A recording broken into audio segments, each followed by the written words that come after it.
Hello students, welcome back to my channel. तो class 10 का chapter number 1 gravitation जो कि हमने स्टार्ट किया हुआ है। ठीक है, तो हमारे 2 लेक्चर्स कंप्लीट हुए। आज है हमारा लेक्चर नंबर 3 जो कि उसमें हम देखेंगे Newton's universal law of gravitation. ये एग्जाम पॉइंट ऑफ व्यू से मोस्ट इंपॉर्टेंट टॉपिक है। Okay, so what is the statement for this law? तो स्टेटमेंट क्या रहेगा? Every object in the universe attracts every other object with a definite force. Okay, अभी universe में जो भी object present है, okay, every object in the universe attract every other object with definite force. Okay, जो भी universe में जितने भी ऑब्जेक्ट प्रेजेंट है तो वो हमेशा क्या करते हैं?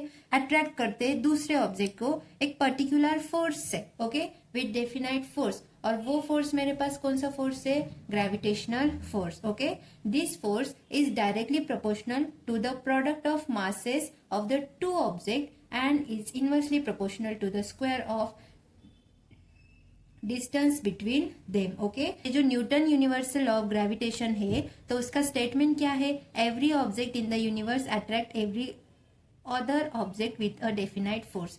मतलब यहाँ पे अगर डायग्राम देखें तो डायग्राम में हमारे पास क्या है? 2 ऑब्जेक्ट है। ओके, अभी ऑब्जेक्ट है तो ऑब्वियसली उसका मास तो रहेगा। ओके, सो ये ऑब्जेक्ट 1 है, उसका मास है m1। ये ऑब्जेक्ट 2 है, उसका मास है m2। ओके, तो ये जो ऑब्जेक्ट है उनके बीच में क्या हो रहा है? अट्रैक्शन हो रहा है, राइट? ओके, तो जब भी यहाँ पे इन दोनों ऑब्जेक्ट के बीच में अट्रैक्शन हो रहा है तो वहां पे ऑब्वियसली एक डेफिनाइट फोर्स तो प्रेजेंट रहेगा। और वो डेफिनाइट फोर्स कौन सा रहेगा मेरे पास? Gravitational force. ओके, और इन दोनों का जो बीच का डिस्टेंस है वो हम क्या ले रहे हैं यहाँ पर? d। Okay, so we can write from this statement f is directly proportional to product of 2 masses. ये जो मासेस है हमारे पास, ये जो ऑब्जेक्ट के मासेस है तो वो क्या है? m1 and m2।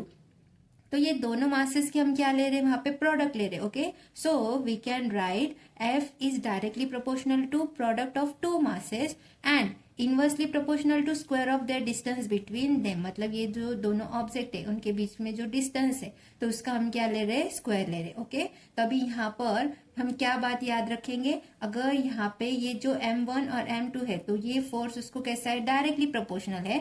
Directly proportional का मीनिंग क्या होता है? अगर एक क्वांटिटी हमारी इंक्रीज हो रही है तो ऑब्वियसली दूसरी क्वांटिटी भी क्या हो रही है? वहां पे इंक्रीज हो रही है। ओके, और ये जो square of the distance between them, ये जो डिस्टेंस है तो ये जो डिस्टेंस है वो डिस्टेंस को ये फोर्स कैसा रहेगा? इनवर्सली प्रोपोर्शनल रहेगा। That means what? अगर डिस्टेंस मेरा डिक्रीज हो रहा है तो फोर्स कैसा होगा? इंक्रीज होगा। और अगर डिस्टेंस वहां पे इंक्रीज हो रहा है तो फोर्स कैसा रहेगा? वहां पे डिक्रीज रहेगा। ओके, सो यहाँ पर अगर प्रोपोर्शनलिटी का साइन मुझे रिमूव करना है तो उसके जगह पे मुझे लेना है कांस्टेंट। ओके, तो यहाँ पर अगर हम कांस्टेंट इक्वल टू साइन लेते हैं तो मुझे वहां पर कांस्टेंट टर्म तो चाहिए। तो कांस्टेंट टर्म क्या रहेगी वहां पे? g। ओके, तो g क्या रहेगा?